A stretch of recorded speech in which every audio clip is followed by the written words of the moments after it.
Buenos dias from Buenos Aires, Argentina, and in the UK, and good evening in Auckland, New Zealand. I am honored to introduce this year's Amartya Sen lecturer, José Gabriel Palma. He is Emeritus Senior Lecturer of Economics at Cambridge University. Born and raised in Chile, he obtained a bachelor's degree in economics from the Catholic University of Chile and went on to obtain a PhD in economics from the University of Oxford and a PhD in political science from the University of Sussex.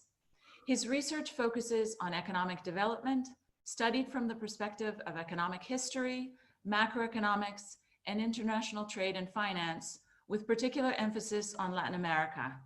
He has published an extensive volume of papers, book chapters, and books on the topics of income inequality, the economic development of Latin America, financial crises in emerging and developed countries, and the processes of deindustrialization, among others. In addition to his academic work, early in his career, he held positions in the National Planning Office and the Chuquicamata copper mine during Salvador Allende's government in Chile. In recent years, he has been part of 4 working groups of the Initiative for Policy Dialogue of Columbia University, led by Joseph Stiglitz. He is professor of economics, and some of his most important contributions to the inequality literature have come from his detailed empirical analysis of the structure of inequality across countries.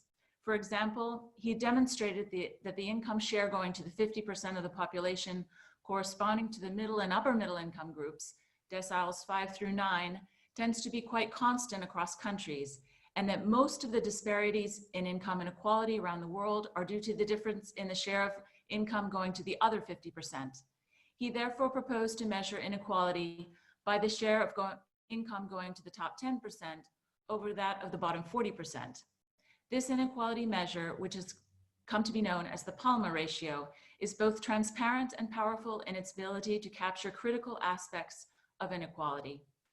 A particularly interesting topic of his recent research is the analysis of the distribution of income before and after taxes and transfer, that is, between market and social distributional outcomes. He looks at the role of economic policies, the distribution of political power, and the underlying structural conditions that produce market inequality. The title of his lecture today is "What Went Wrong with European Social Democracy?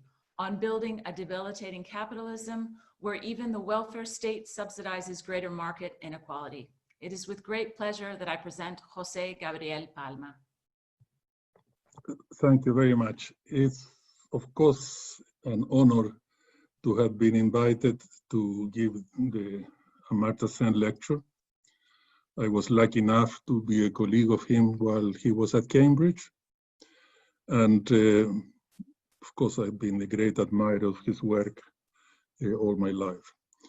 The subject today is, of course, a rather challenging one and quite ambitious, but I think that it's not only very relevant, particularly today, when we are facing ahead this massive challenge of economic recovery and transformation due to the horrendous crisis that we are living at the moment. But also, I think analytically is one of the key, I mean, it goes to the heart of what's going on in the world since the neoliberal reforms of the 1980s. So I will share the screen to go to look at several graphs that will help us in the argument. First, I'm going to go very fast in the first part of the paper because it's basically to summarize some of the key ideas I have been proposing on to understand inequality, because they will be necessary for the second part. But because of obviously time constraint, this part will inevitably be just a brief summary of my points.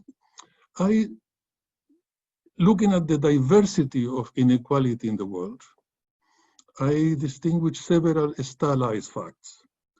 All of them are relatively, explained in quite detail in the paper that is quoted in the abstract in the website of the conference. So if anybody wants to look at more detail, it is there. Starting by the very obvious, the first stylized facts about inequality, the diversity of inequality across the world, and nobody will be surprised by this, is that there is a huge diversity of inequality across the world. If we take the 130 countries in which there is reasonably quality data on disposable income inequality, by disposable income, I mean after taxes and transference.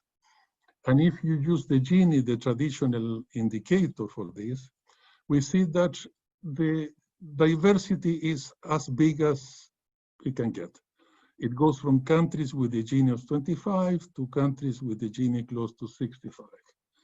And this diversity of inequality has been one of the most challenging debates, issues, and most kind of controversial debates within economics for a long time away. Since the beginning, according, as everybody knows, according to Ricardo, the understanding of how the different classes that occur into the process of production, how do they distribute the income? Rentiers, capitalists, and workers, is what economics is really about. So this huge diversity, why is it so different countries?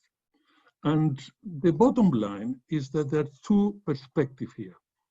Is it that there are some sort of deterministic factor, some factor which are exogenous, given, that tend to explain this, like the Kuznets curve, for example, that middle-income countries are bound to be unequal, or is it abundance of natural resources, democracy versus dictatorship, small versus big, this, or there has been an unbelievable amount of debate about. Half of the Amazon has been deforested on that. The alternative view is the one I obviously share, is that there is nothing I can identify as exogenous. Basically, as Stiglitz has said and many others have said before, inequality is a choice. And as for me, it's very important, and the core point of what I'm going to talk today, and I've been writing, following Jean-Paul Sartre, is that there is nothing that is more transparent to who I am as an individual or society than the choices I actually take along the way. And in this case, the choice about inequality. I think there is nothing more transparent of what the nature of a country is than to look at the distribution of its income. As in one other paper, I put it in the title, at the bottom line is that every country deserves the inequality it has. Okay? So in this debate, I come on the side of it is a choice, it's about ideology, it's about tolerance for inequality, it's about that kind of issues, the Hirschman type of analysis and so on, as opposed to the deterministic one. The second stylized fact, and this is important particularly for those of us who work in development economics, is that if you look at middle-income countries, and if now we do the same ranking as before, except that now we don't order them for the level of inequality, but because according to the GDP per capita, and I use logs for some specific reason, but for those who are not familiar with logs, it doesn't change anything in the sense that it's a monotonic transformation. Therefore, really nothing changes other than the range in which countries are located. So what is really important looking at the geography of inequality in the world is that among middle-income countries, the diversity of inequality is absolute. It's the largest of all group of countries, and it goes from the most unequal countries in the world Southern Africa, South Africa, Botswana, Namibia, and very closely followed by Zambia, Zaire, Angola, and so on. Then Latin America, to some of the more lowest inequality countries in the world, some former Soviet Union countries, but not Russia, of course, some Eastern European countries, in this case, those with an income per capita below $12,000, and North Africa, and so on. So again, all those Washington consensus type of justification of why Southern Africa and Latin America, especially Latin America, is so unequal, that somehow is the result of some sort of inevitable process of transformation, and that it's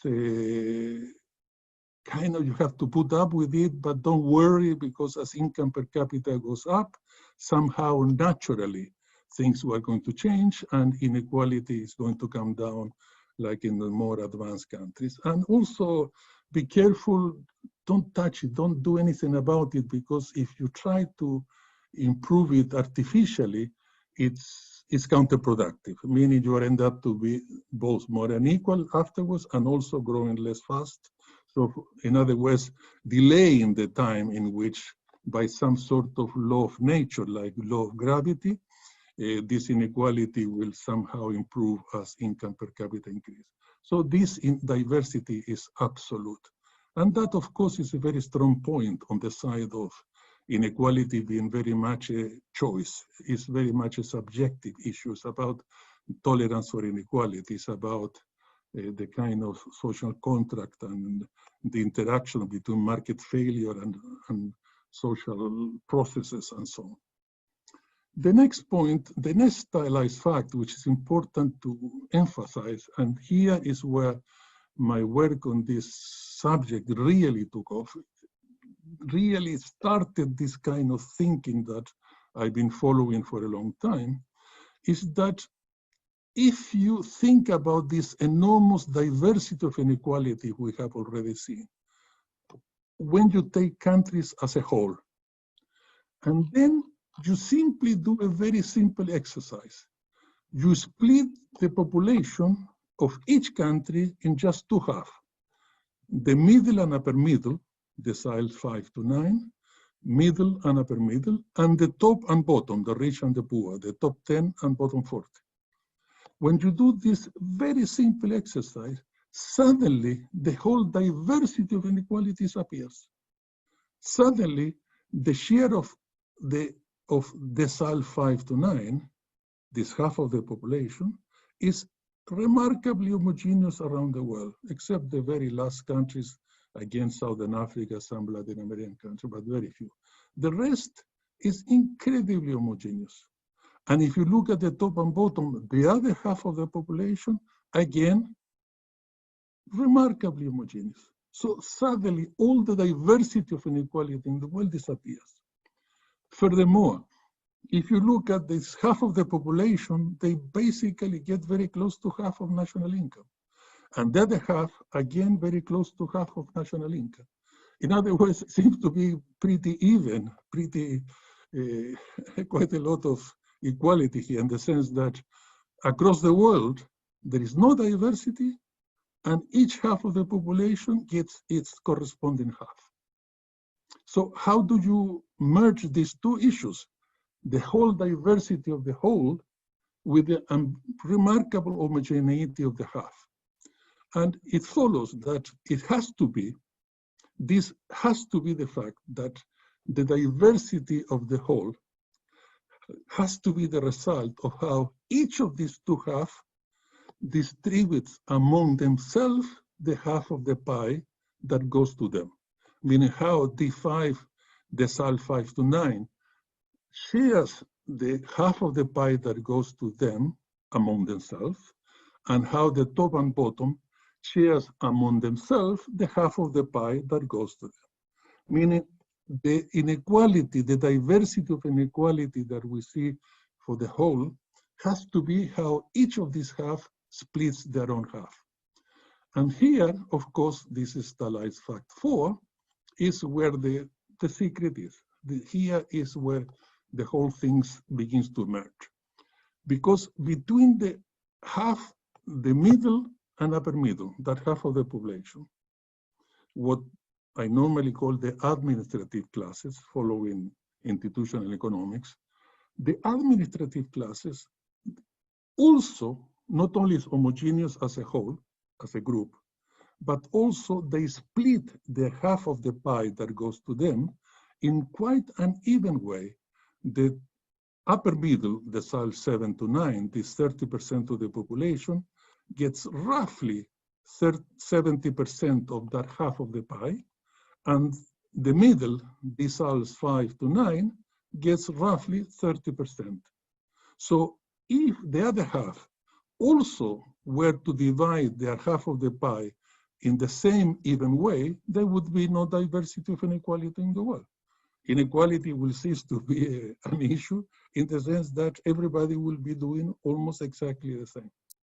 So what happened in the diversity of the whole is not the diversity of the whole, it's simply the diversity of one half of the population in how they distribute among themselves the half of the pie that goes to them. And you can see that if we look at how the top 10 and bottom 40, the richest top 10 and the lower income bottom 40, if you see how they distribute their half of the pie, there are countries, not many, but a few, where the share of that half that goes to the bottom 40 is actually larger than the share of the half that goes to the top 10. We're talking about the northern countries, some Eastern European countries, and so on. However, on the other extreme, on the other side of the distribution, we have countries where the top 10 gets up to 90% of that half, and really leaves only the crumbs for the bottom 40%. Meaning it cannot be more diverse. Therefore, when you think about, at least in disposable income after taxes and transference, why there is so much diversity across the world is entirely or almost entirely about how only half of the population, top and bottom, distributed the half of the pie that goes to that half, okay? That is where the diversity, how it's not about the administrative classes, you can call it the production classes, but of course the latest technological paradigm is too complex to make such simplistic generalization that these are the production classes and these are the administrative classes. The administrative classes are still the administrative classes, civil service, the administrative classes of the private sector, but here in the other top and bottom now is more complicated than just the production class. Now that's why I suggested my index, which by the way I didn't call it Palma ratio, that was the literature who called it like that. And my index is very simple. What it says that if all the inequality is about what happened in one half of the population, well, let's measure inequality in that half. Because the problem with the Gini is that by trying to have an index of the whole, they mix two totally different distributed dynamics, what happened in the middle and upper middle and what happened in the top and the bottom. Meaning it's a mixture of pears with apples. That's the problem of the Gini, okay? And all this, unbelievable large amount of econometric literature, we try to write all those equations about trying to explain the Gini as dependent variable by a more ever sophisticated and imaginative set of explanatory variables. If they use the Gini as endogenous variable, they're making a specification error because they're trying to use the same set of explanatory variables to explain two totally different distributed dynamics. And that by definition is a specification of error. It cannot be true that the same explanatory variable explain at the same time homogeneity and heterogeneity. So the index I propose is simply the ratio that how much goes to the top 10 over how much goes to the bottom 40. And that ratio, if it was 1, It, as in some countries, means that what the top 10 gets is the same as what the bottom 40 gets as a whole, each group, okay? Now, one thing that appears immediately in my index is the following. If you look at the first 108, nearly 110 countries of the 130, inequality surely increases, but it does so linearly. So if in the last 20 countries of the sample or so, the same speed of deterioration were to continue, the most unequal country in the world today will have a Palma ratio of roughly 3. Now, instead of 3, it has 1 of 7. So the diversity of inequality in the world is not only about how half of the population, shares one half of the national income, but also is about why a group of countries, not more than 20 or so, and mostly from Latin America and Southern Africa, South Africa, Botswana, Namibia, and so on, the middle income, national resource-rich countries of Southern Africa. Now, the issue is why in a group of countries, such as small countries, inequality not only increases linearly as in the rest, but suddenly explodes geometrically. And this is a subject we will come back later, okay? So if one wants to explain inequality, diversity of inequality in the world, the crucial issue is to explain why in just a small group of countries, suddenly the share of the top 10 over the top 40 not only increases linearly, but explodes geometrically. This is something that anybody who wants to understand diversity of inequality cannot possibly avoid. Here is where one should start, okay? Now, the summary of the first part of the presentation. If you want to understand the diversity of inequality in the world, following my methodology, basically you have to look at this. Imagine Finland and Uruguay as an example. Everybody knows that Uruguay is more unequal than Finland. Gini is 40, Finland 27, Palma ratio 1.8, here is 1. So no surprise there. However, if you look at their distribution, the blue is the middle and upper middle, the administrative classes, the same. And all the difference of inequality between Uruguay and Finland is that the top 10 in Uruguay is able to appropriate 7 percentage points more than in Finland. This is what I call D10 plus. It's the extra share of income appropriated by D10. This, as I discuss in detail in my work, is basically distributional failure. There is no reason, objective reason, of course a reason, but not objective reason, exogenous reason. This is basically Uruguay's created tolerance for inequality. It's the type of social contract, it's the type of way of things of Uruguay chooses to do their things. So if you look at these first 110, 100 or so countries in the world, it's all about how big this sector is. A sector because it's a piece of this circle, this, which I call D10 plus. Some people call Palma sector 1, but let's call it D10 plus. The 7%, in some countries is 2%, others 7, others 10, others gets to 15 or even larger, okay? So basically, this is what one should, this is the analytical challenge for this part of the sample, the largest part of the sample. Why is it that in some countries, the top 10 can squeeze the bottom 40 by 2, 7, 10, 15%?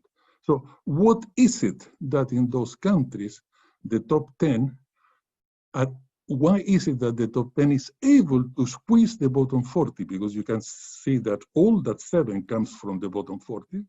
Why can they squeeze the bottom 40 and in other countries don't, and in other countries do even further?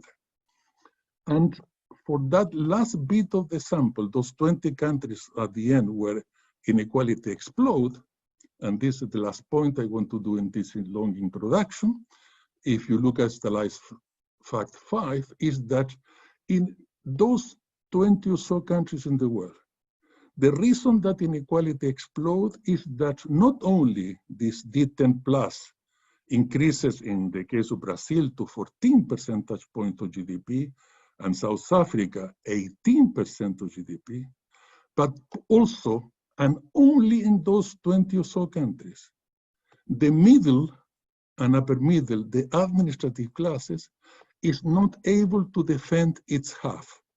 These are the only small group of countries where the top 10 not only can squeeze the bottom 40 out of part of the share that really belongs to the bottom 40, but also can squeeze the middle below 50%. And this I call D10++ to differentiate from D10+. So what one has to explain in those 20 countries or so where inequality explodes is why is it that in a very few very small group of countries, very few countries in the world, the top 10 has the political power, the political clout, has the capacity not only to squeeze the bottom 40, in South Africa, almost out of existence. I mean, 7% of national income is all what it goes to the bottom 40%. Not surprisingly, they're all below poverty line. But the top 10 not only can squeeze the bottom 40 almost out of existence, but are the only countries in the world where the administrative classes is not able to defend their half, and their share of income falls below 50%. In the case of Brazil, it falls to 48. In the case of South Africa, from 42. So having said that, now we can get more specifically on the subject today.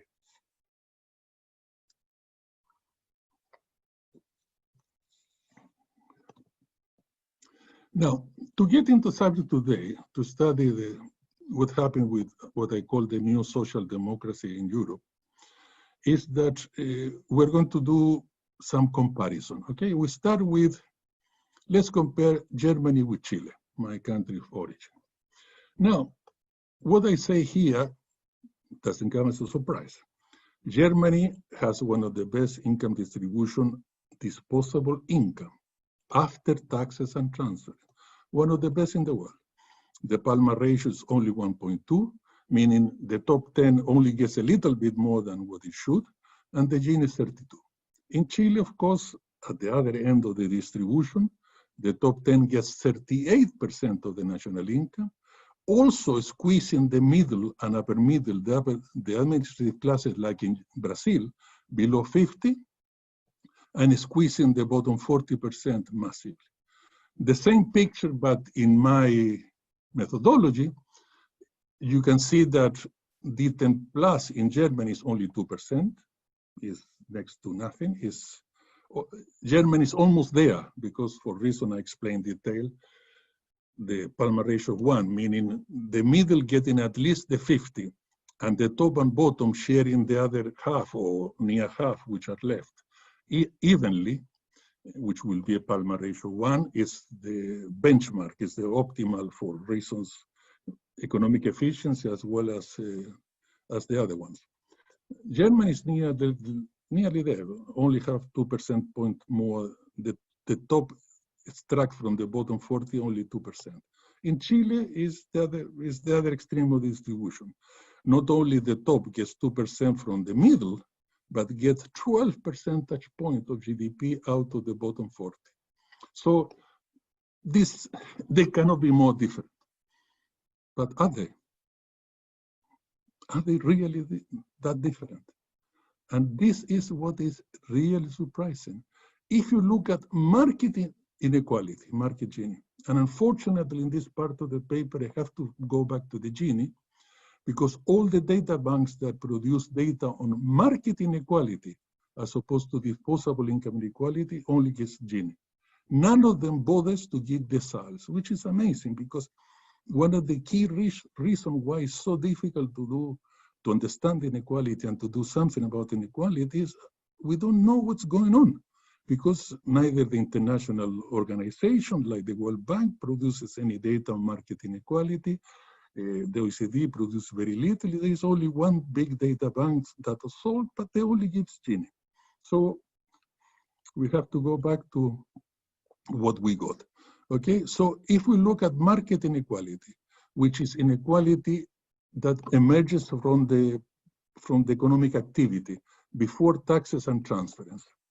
Now, suddenly, that huge disparity between Germany and Chile disappears. Of course, there was a massive disparity in the 60s, 70s, and even early, but look at today. German market inequality has grown steadily, so fast, and so systematically that today Germany has a market inequality which is even slightly larger than Chile. A is the return of democracy in Chile with very little impact on inequality, despite 5 center-left governments.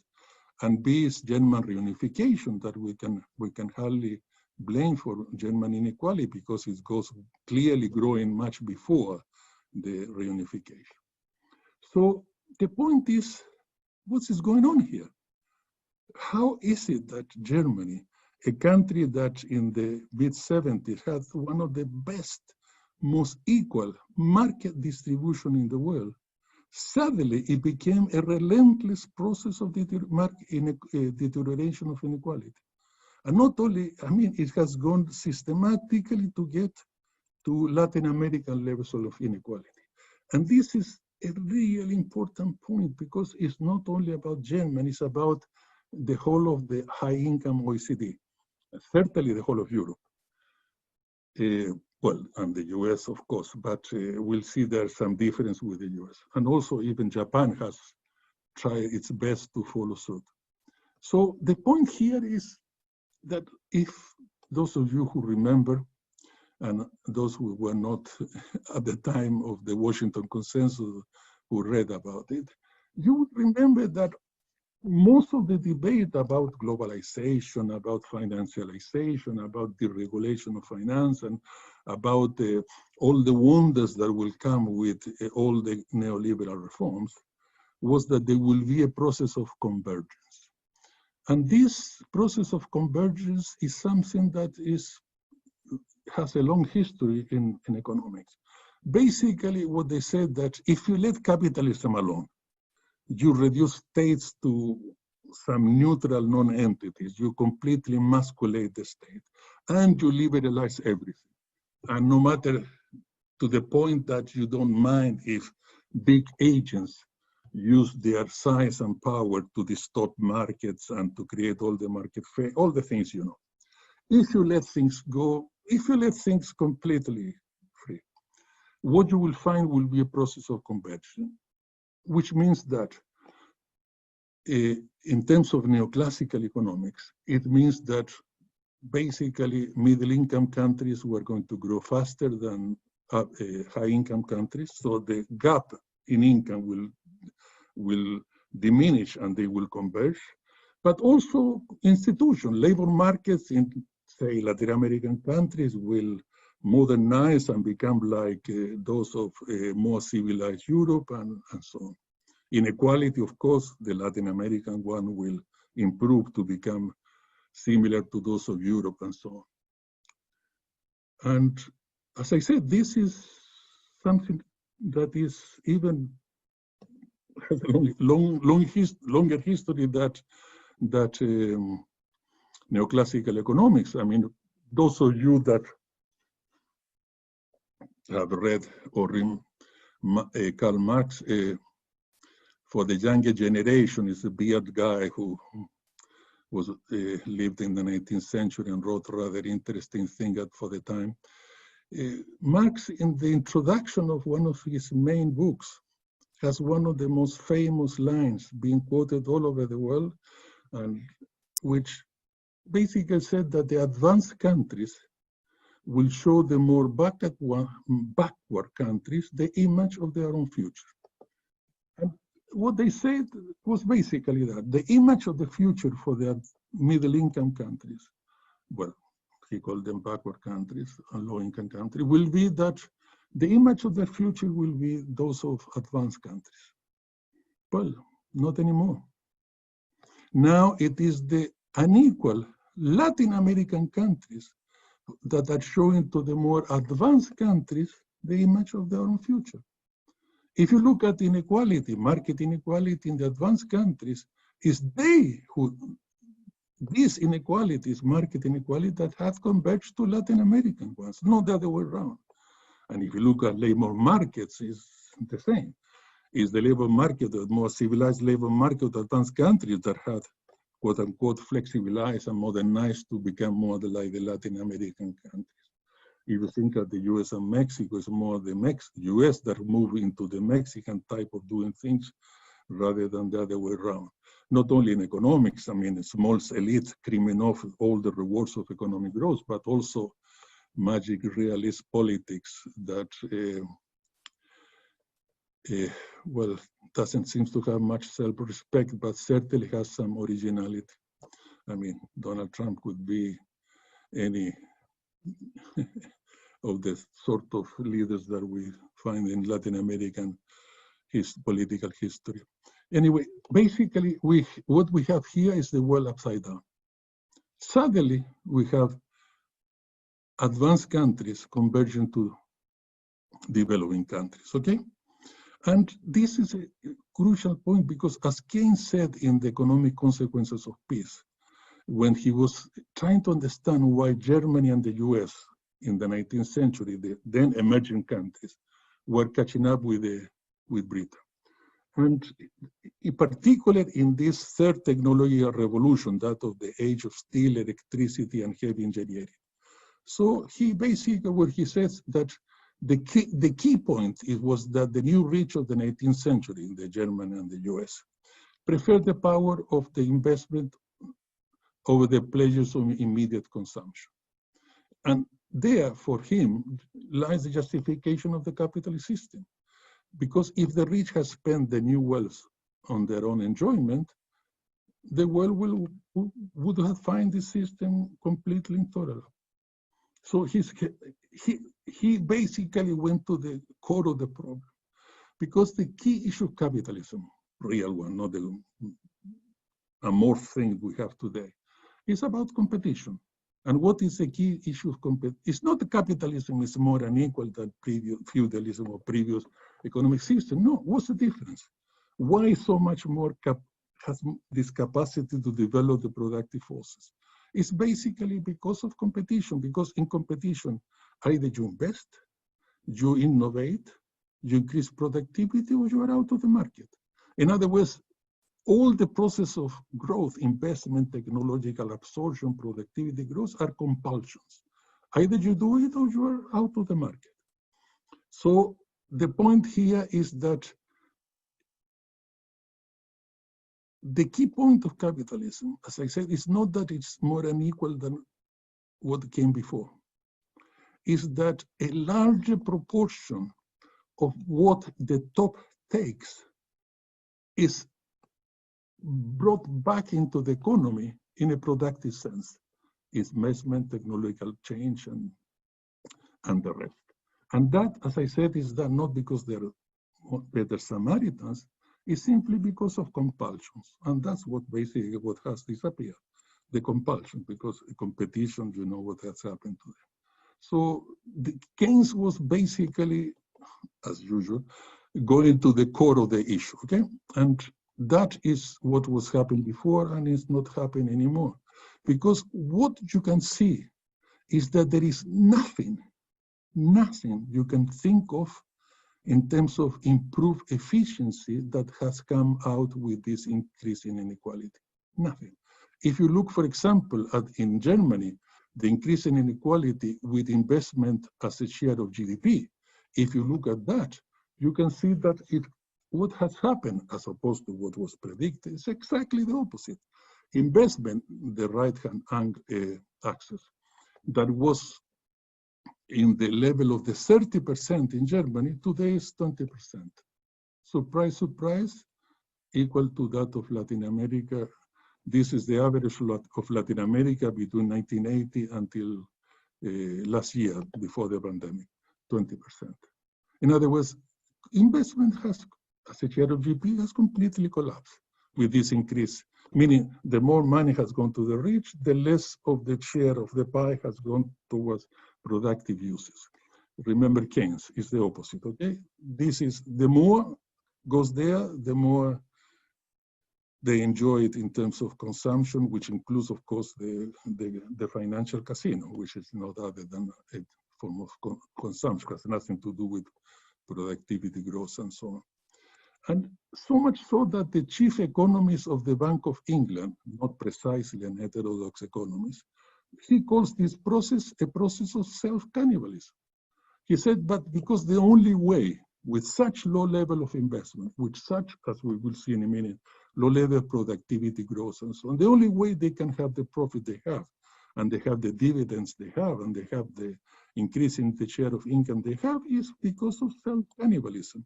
What they do is what they have been is that they have been basically eating up as self-cannibalism their own corporation.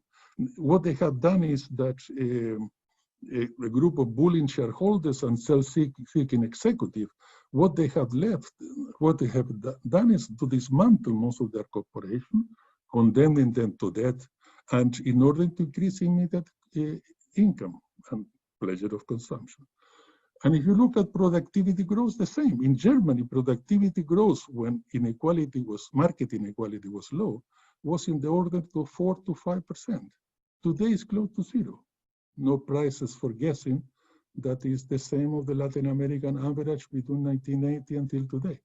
So also this helps us understand the nature of the Latin American elite, something that has bedeviled a lot of people for a long time. But okay, when you have inequalities of level of Gini's of 50 or more as in Latin America, and now almost all the OECD, basically what you have is in order to get there, you have to create so much distortion, so much market failure, so much inefficiencies that, of course, productivity is the first, well, the second casualty. The first was investment as a share of GDP, okay? Basically, if you look at the US, which is obviously not a very social democratic case, but it's more transparent and it's more numbers. Basically, 40 trillions of dollars have been used for mergers and acquisition in the last decade, since the last financial crisis. 40 trillion. Does anybody think that that has anything to do with market efficiency, or simply in order to reduce competition? If you buy your competitors, well, then you can enjoy your rents. Because basically, in order to have these market inequalities, what happened, instead of living or operating profit, you live out of rents. Lack of competition, the free appropriation of the rents of national resources, bubbles, and I mean, those are what generate the kind of returns that can only be produced at that level in those kind of activities and have produced that kind of inequality. Again, the US, and briefly because of time, if you look at what happened in investment, which we already saw in terms of Germany, but if you look at the private investment as a share compared to the share of income that goes to the 10%, okay? Private investment and as a share of what went to the top 10% was roughly on the 50s before the election of Reagan. Today it's just a quarter. And surprise, surprise, close to the level of Brazil. If you look at the non-residential private investment as compared to the top 1%, well, it was actually larger than the share of the top 1%. Today is only 40%, okay? And how do they make it? How does the share of the top 10% has shot up in the way it has? Compare it to the value of the stock of financial assets. Look how This is what in econometry we call co-integration, okay? Just one figure. If in the US today, it has the same level of national income, but the level of inequality when Reagan was elected, which was not that great to start with, okay? The same level of income, but the level of inequality that when Reagan was elected. The top 1% today in the US will earn $2 trillion less than what they actually do. $2 trillion less, meaning the pie will be the same size, and this is assumption we're making.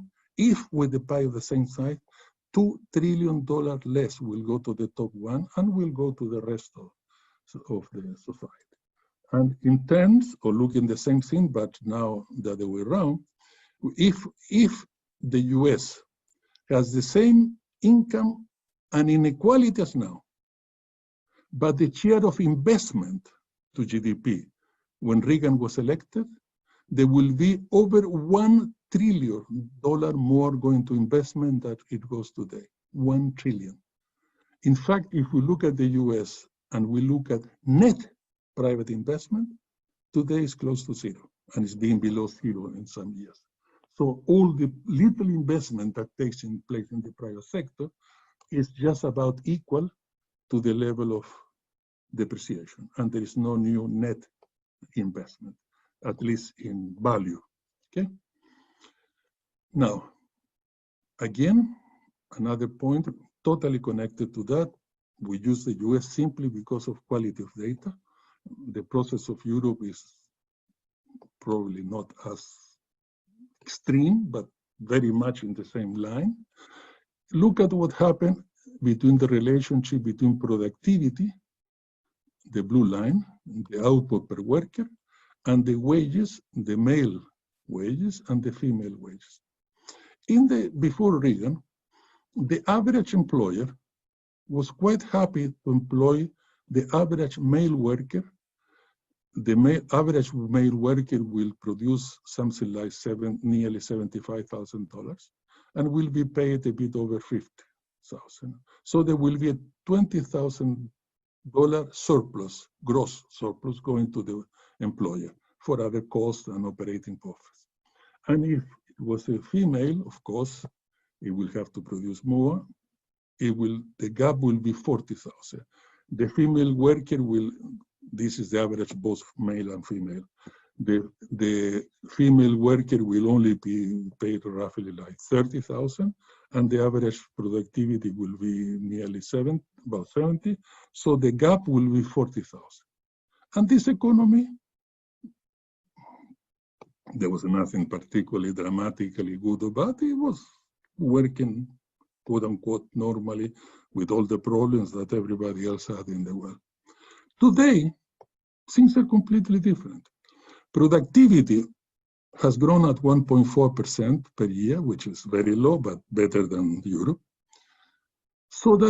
But male wages have remained completely stagnant, and female wages have had minor growth, entirely due to regulation. This is entirely due to the gender gap legislation, which is not very effective, but at least has helped. But today, the average employer in the US will not bother to employ a male worker unless he produces, on average, $70,000. Used to produce this is constant dollar. So now, the average employer in the US will only bother to employ the average male worker if it produces 3.5 times what it did before Reagan, and 80,000 if it's a female, meaning twice as much. They will not even dream to employ a male worker, average male worker, if they only produce the 20 or female 40 now. Now they want 70 and they want 80. Now, the point is that what do they do with this extra? Okay, the US company have handed their shareholders $8 trillion in the last 10 years, $8 trillion through dividends and buyback. This is only the last 10 years. Okay, that's what they do.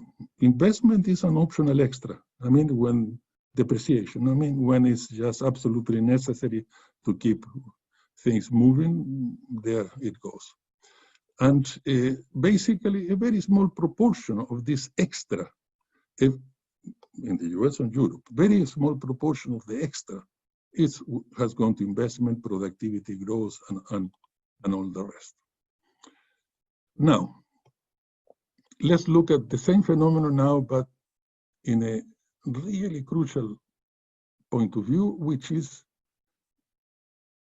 was this increase in inequality in Germany, the US and the rest of Europe and so on, was this remarkable increase in inequality, market inequality, something inevitable, something that it had to happen, even did it happen everywhere and so on? Well, let's look at the comparison with Germany and Korea. Let's start now with disposable income again, like we did in Chile and Germany, meaning after taxes and transfer. And the distribution of disposable income between Germany and Korea, they just cannot be more similar. They are identical. You can see that the Palma ratio is 1:2, 1:2, and the Gini is 32 and 32. Both are nearly there, Palma ratio 1. The top 10 only gets 2% more than they should, and they squeeze the bottom 40 of those two. And the top 10 here all again gets only those two and a squeeze, and it comes from the bottom 40. So both of them cannot be more identical. But if you look at how do they get there, they cannot be more different. Korea, the market inequality is almost there. The market inequality in Korea is only about what, 33 something in terms of the Gini. So in order to get to the Gini 30, like in Germany, it only has to improve via taxes and transfer. It only has to improve the market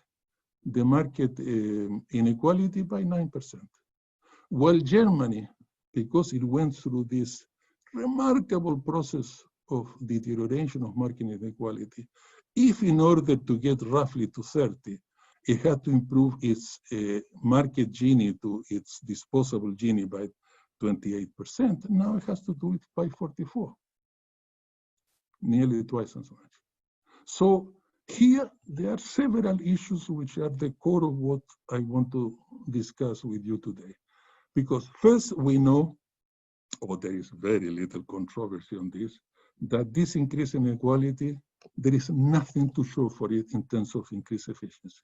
The rate of growth of GDP has collapsed, the rate of growth of productivity has collapsed, the rate of growth of investment as a share of GDP has collapsed. I mean, no matter what you look at it, there is nothing to show for that. Okay? Now, second, what is the complication that comes here? Because Germany, at the same time that has let its market inequality skyrocket, it has insisted that its disposable income inequality continues at the level of 30, which of course is much better if they hadn't done it. But there are several complications here. One is that we're adding a further inefficiency. Because what is the point? What is the point to let market inequality go one way when you want to keep disposable income inequality stable? Remember that famous nursery rhyme in Britain? The great grand old Duke of Kent. He had 10,000 men. They brought them all up the hill just to bring them down the hill. So here, imagine the transaction cost, just the transaction cost of letting things go one way, only to reverse them afterwards. What's the point? If this is the core component of the political settlement in Germany, well, what's the point to let market inequality skyrocket in order just to reverse it afterward? That's point number one. There's a huge amount of transaction costs involved there. But second, things are even more complicated. Because, okay, you could say that if this had been an increased efficiency, an increase in economic growth and investment productivity, well, at least this would have produced a lot of growth and public revenue that will give us the resources to finance this improvement of after taxes and transferring. But it's the opposite. This has been completely associated with inefficiency, okay? But furthermore, Germany and Europe, and let alone the US, not only has allowed this to happen, increasing market inequality, but now gives the top income groups, individuals, and top corporations a new tax structure in which they hardly pay any taxes. As you know, in Europe, Vodafone doesn't pay any taxes, of course not. Apple doesn't pay any taxes, Google doesn't pay any taxes, Amazon doesn't pay any taxes, and you name it. And they do it legally. That's the point. Because everything that used to be tax evasion, today is just tax avoidance. I mean, this Garcia Marquian new terminology is basically all done legally. It's all transferred to fiscal paradise. And they basically don't pay any tax. Let me give very quickly an example, Starbucks. Starbucks, as you probably most of you know, say half of their shops are subcontracted to individuals and the other half are owned and run by Starbucks. So Starbucks, to the people who subcontract their branches, they, not surprisingly, they charge them a royalty, which is roughly 6% of their sales. And they collect their royalties of what they get from subcontracting. However, to the coffee shops that are owned and run by Starbucks, they also charge 6% of their sales as a royalty for the use of Starbucks. Meaning Starbucks charge Starbucks for using the name of Starbucks. As I said, I mean, Garcia Marquez must have been an accountant before becoming a writer. And not only that, the company that gets the royalty, either for the subcontractors or from Starbucks itself, that company in the middle is based in a financial paradise, fiscal paradise. So that is a way to avoid most of their taxes, because Starbucks pays Starbucks in a fiscal paradise a royalty for using the name of Starbucks, okay? That is how, I mean, magical realism is the only way to call this, okay? So the point I'm making is that it's not only an ethical point, it's also a very practical point, because those who have benefit for this increase in market inequality are not the one that pays for these taxes and transference in order to bring market inequality down to this low level of inequality. So who pays? Obviously, middle and upper middle are overtaxed. And because this is not enough, governments have to run huge debts. I mean, the average debt of the European Union was 90% GDP before this pandemic. God knows what it is today, but before the pandemic was 90%. So this is the point I was making even in the time. I mean, the welfare state is basically subsidies to the rich, because they are the biggest welfare recipients of all times.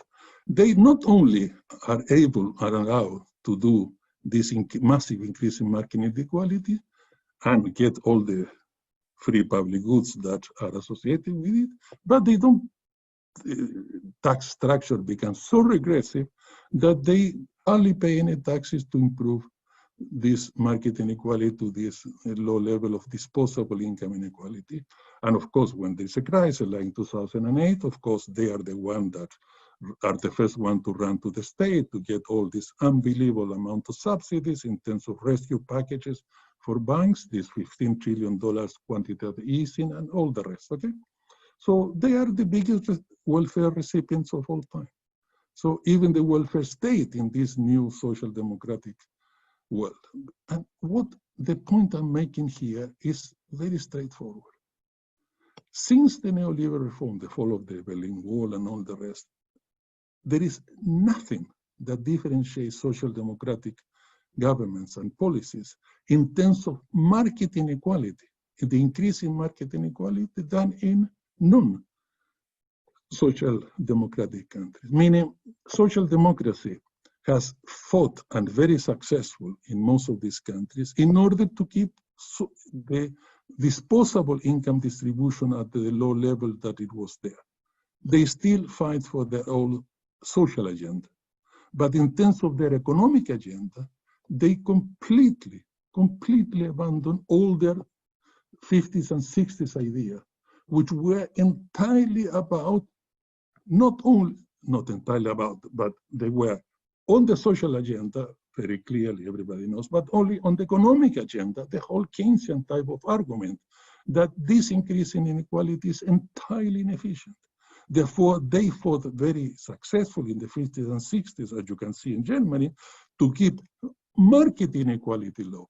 So they not only had low level of disposable income, but also of low level of market inequality associated with high level of investment GDP, high level of productivity growth, high level of dynamics within those economies. And the new social democratic economic agenda has completely abandoned that kind of idea, has completely absorbed the neoliberal ideas in terms of you have to let markets do what they want. And if they want to do the sort of things they do now, you have to have this neutral, very pretty much emasculated state, and you have to let big market operators create every distortion they want to create in the market, reduce competition, transform their income from profits coming from production processes to rents and bubbles and all the rest. And basically this dichotomy in the new social democratic ideology is what has basically left that market inequality. There is practically nothing to show for any difference with new social democratic governments. And the key difference, of course, in the disposable income. Now, if you look at Korea, of course, this is the first best. If you want to get a Gini 30, well, it makes a lot of, no price for guessing what is Korea's GDP, investment on GDP. Is what Germany was at the level, the 30% that was in Germany at the time of low market inequality. You cannot, no price for guessing what is the productivity growth is the one that Germany used to have when they had low market inequality and so on. So the point here is this kind of schizophrenia between the economic agenda of the new social democracy and the social agenda of the new social democracy. And the point here is that not only this is highly inefficient, but how far is sustainable, how far the gap between market and disposable income can grow and grow with the level of debt getting to where they are.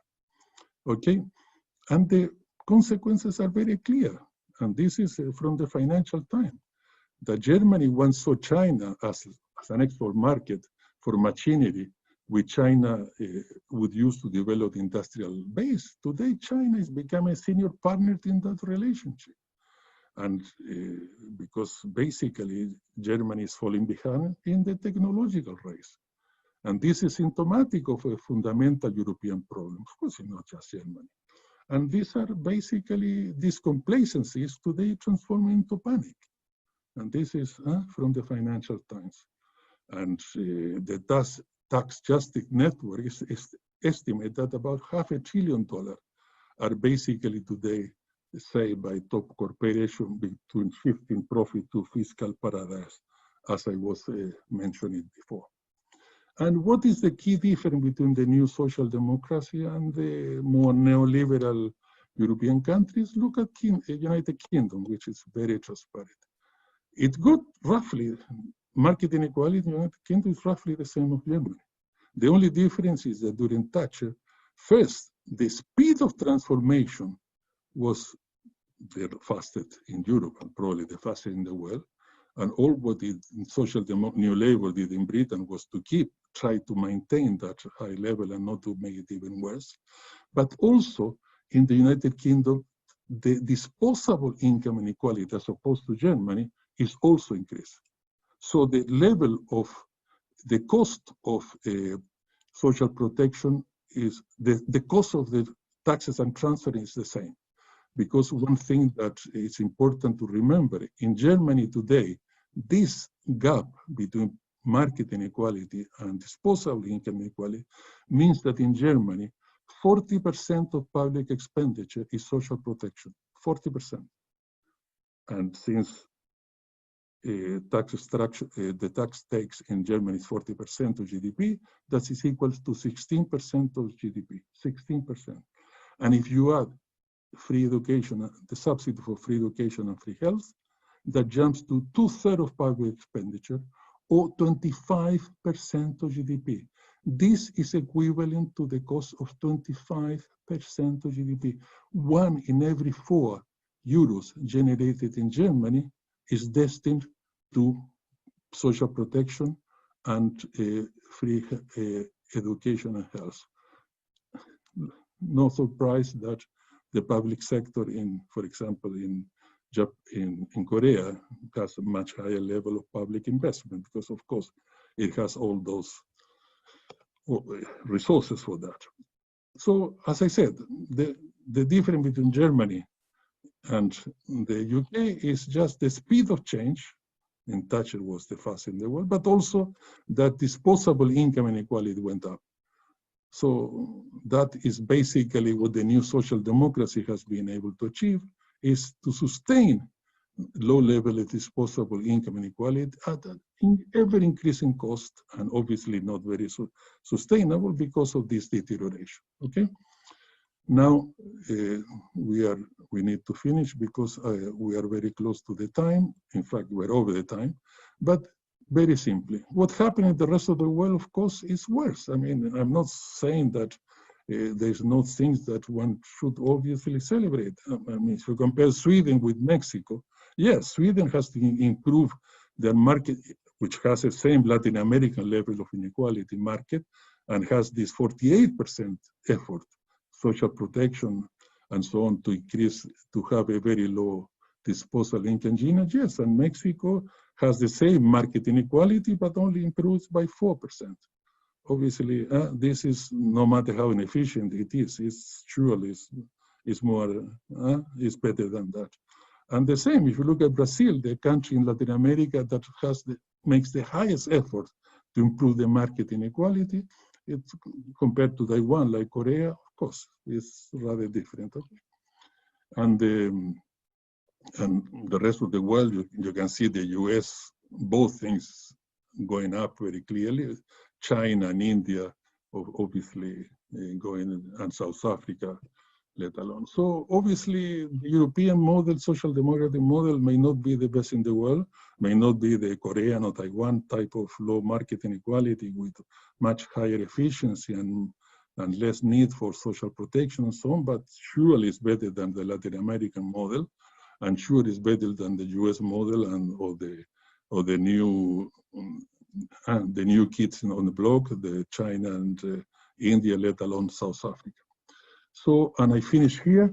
This is a very long graph, so, but forget about it. What I basically am saying here is the following. Any country that wants to have a market inequality above, say, 30, obviously does change according to some characteristic and the stage in the technological cycle.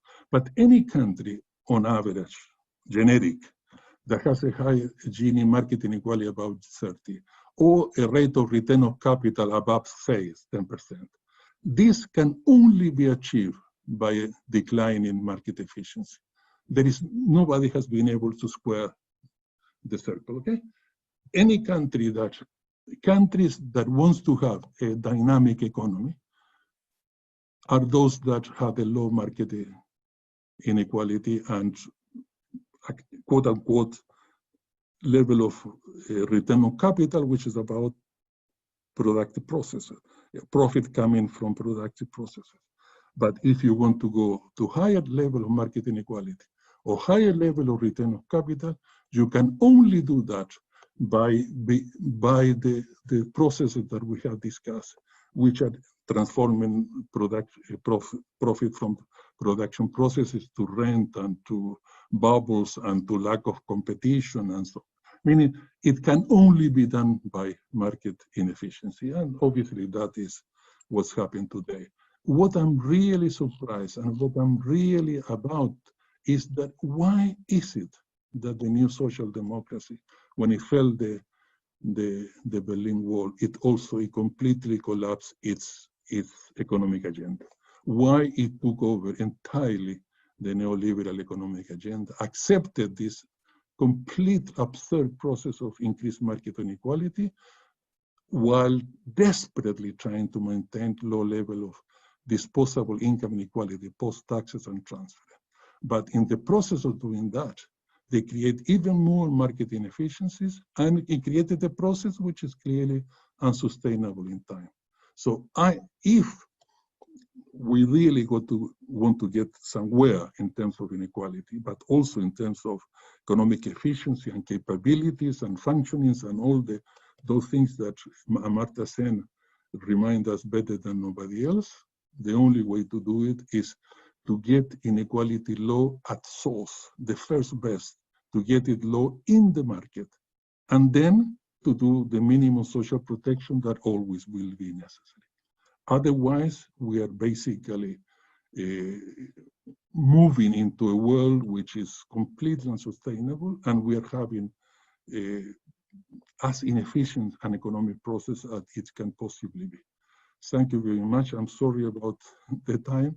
I hope there will be some time for questions and answers. Thank you very much for the incredibly interesting presentation. You have presented so much. I'm sure that there are many questions. So in fact, I'm beginning to find some here in the question and answers. So we'll start right in. Well, there's a first question regarding that mentions the issue of the capabilities approach. It says, you interpret inequality only in terms of income. How does this link to functionings or capabilities or HDI ranks? So if you could say something about that, going beyond income inequality, to consider other types of inequalities, such as inequalities in capabilities. Should we take one by one the question, or should we take 2 or 3? It's entirely up to you. You're the boss. Perhaps we give, I'll mention 2 questions and then you can respond. Is that good?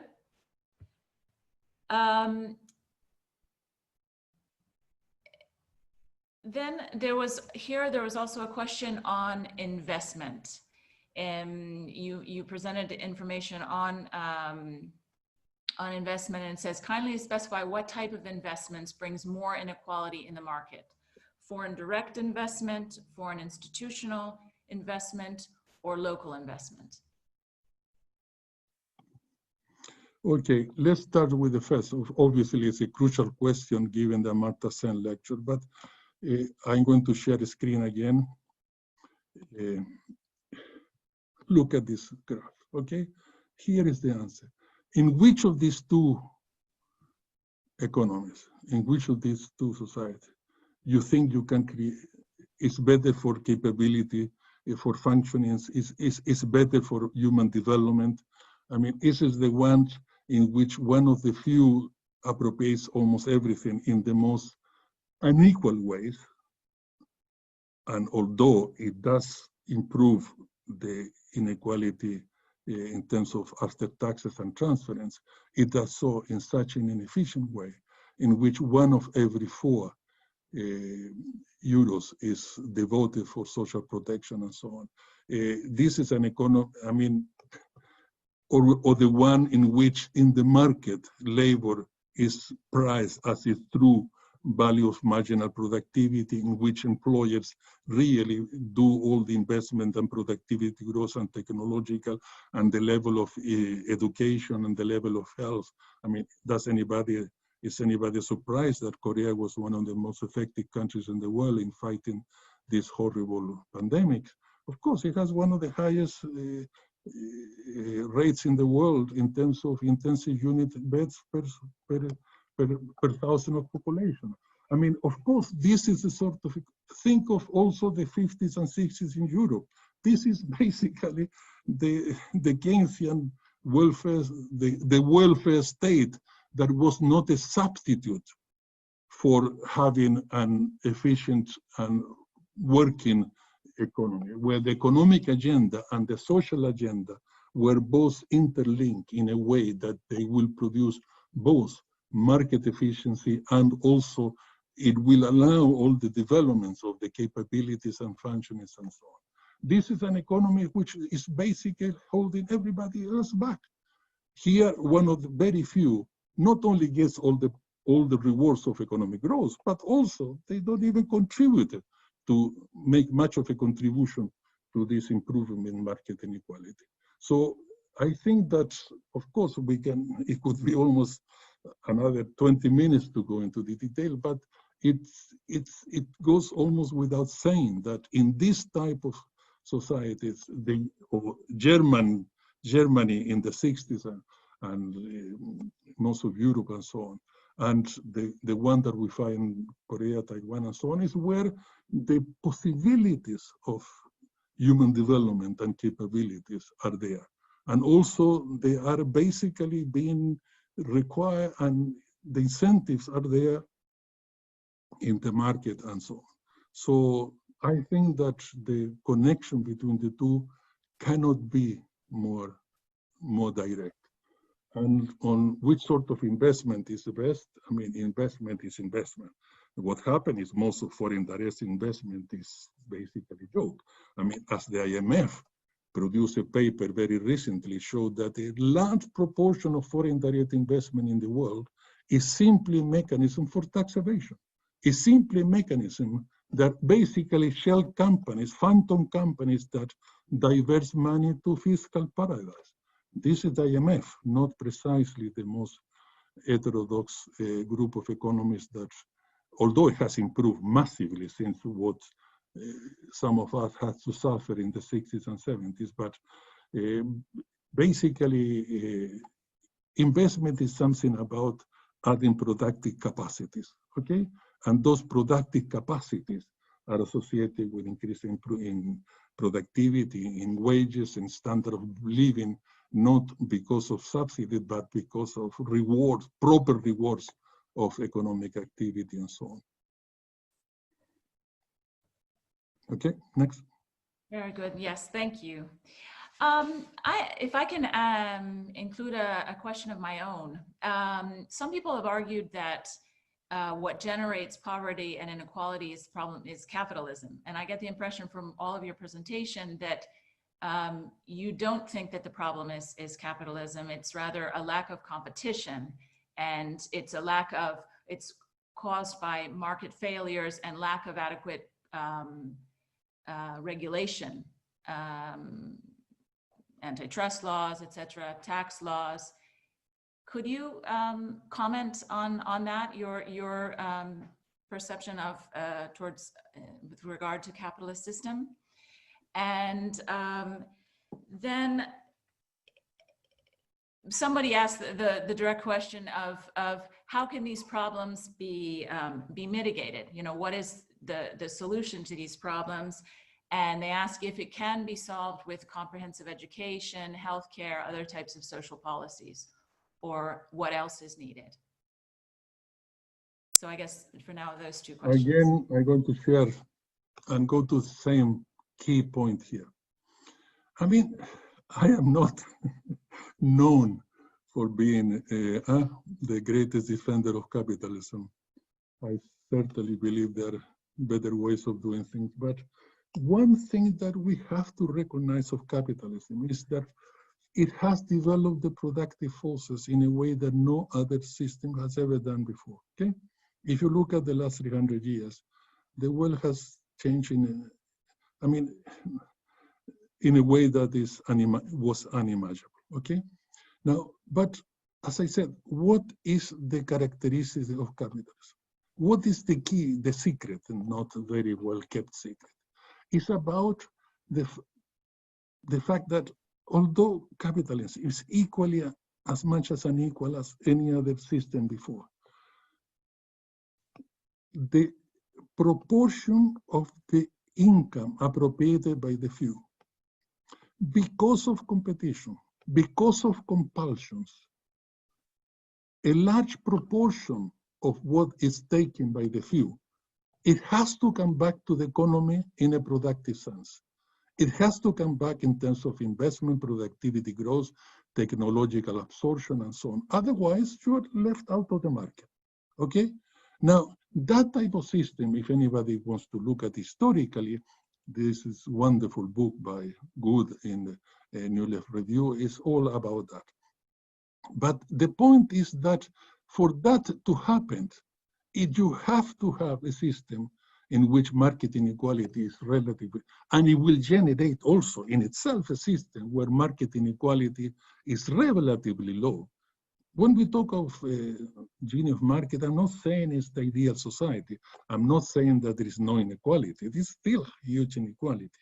But it's the one that emerges from the actual functioning of markets. Anything above is because markets are being distorted. Markets are being, all the massive amount of market failures that are characterized of today. Just think about financial markets. Since the last financial crisis until before the pandemic, we had the fastest and longest bull market ever recorded in the world. In those 10 years, the main index of stock index in the US, the SP 500, it grew by 320%, adding $18 trillion of virtual wealth. At the same time, the wealth of the median US citizens was actually declining, So, I mean, it could not be not only more absurd, and there are other words a bit stronger than that, but also the most inefficient forms of way of doing things. So all I'm saying, if at least capitalism is led to work in a Keynesian sense, meaning you have to defend capitalism from the capitalists because they are their worst enemies. I mean, their capacity of self-destruction is unlimited. But if you leave that system work, at least you have a market inequality of a Gini below 30. At least you will have economic growth and productivity growth. Basically, we develop productive forces. Now, what would happen with that? Of course, it's a big controversy. For Marx, other things will come almost by necessity. We know from Gramsci and so on that it's a little bit more complicated than that. But basically, at least there will be a system in which there will be economic dynamics, some minimum equality, nothing dramatic, but some basic equality, and people will be better off. Now, obviously, we can think of things which are a little bit more, more rewarding than that. But the worst of all worlds is to have this completely amorph system of capitalism in which we have the worst of all worlds. Not only we have all the contradictions, all the inequalities, but we have a level of inequality which is completely grotesque, obscene, at the same time of having this unbelievable inefficiency, and we have the worst of all worlds. So all what I'm saying is I'm doing the contrast of these two forms of capitalism. None of the two, of course, is any kind of nirvana, but at least what we have at the moment is by far the worst of both worlds. And in case of what to do, then how to mitigate, well, it's not rocket science. I mean, the key thing of the way I try to present things is that what to do is pretty much follows almost without saying. I mean, you have to build, you have to bring back competition, you have to bring back financial regulation, like in Korea also, when the person who was inherited Samsung, their biggest corporation, was caught with some tax fraud, well, he went to prison. In Chile, when they discovered recently a massive tax fraud and was brought to justice, the judge condemned the people who did the tax fraud to go to university to take a one-semester course on ethics. So that was the penalty for massive financial fraud. You got sent back to university to do a course on ethics, okay? There is a little bit difference between one and the other. So basically we have to rescue not only regulation, but industrial policy and trade policy. We have to end this kind of completely emasculated state and bring back the state which are able to discipline the capital elites to behave like what they should do in a capitalist system. So that's basically what it should be done in order to mitigate things. Any time for any other question? Maybe we have time for a couple of more questions. It seems like there are a few minutes and I want to take advantage of it. Someone asks, how is neoliberalism able to create the impression of high levels of inequality are efficient? This refers somewhat to I think, to Sakiko's discussion yesterday about narratives. And then a couple of people have mentioned China, which I don't believe that you mentioned in your discussion. Someone said China is not a dynamic economy. And I guess if you could just mention that case in particular. Yeah, briefly because of time. Of course, in your question about inequality and being somehow efficient, I mean, we have to go back to Gramsci. I mean, this hegemonic ideology. I mean, people are almost in the DNA of their culture and their ideology. This idea is not so much that inefficiency may have to do something to do with, inequality has something to do with inefficiency. What people, and certainly the new social democracy ideology is all about is there's nothing you can do. You have to put up with it. It's like the law of gravity, okay?